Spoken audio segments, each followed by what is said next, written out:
Dito naman sa Metro Manila, nakaranas din ng biglang buhos ng malalakas na ulan kahapon.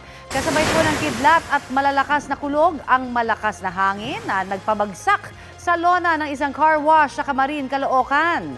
Abot gutter ang baha kaya nagresulta yon sa pagbigat ng daloy ng trapiko. Ganito rin po ang sitwasyon sa ilang kalsada sa Aurora Boulevard sa Cubao, Quezon City.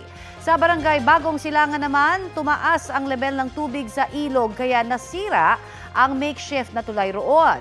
Matagal raw itong problema ng mga residente dahil doon din dumadaloy ang tubig galing Rizal. Ayon sa Pag-asa, localized thunderstorm ang nagdulot ng biglang buhos ng ulan sa Metro Manila at iba pang bahagi ng bansa. Wala pong bagyo.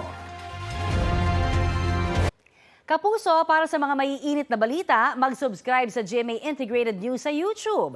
Sa mga kapuso naman abroad, subaybayan nyo kami sa GMA Pinoy TV at sa www.gmanews.tv.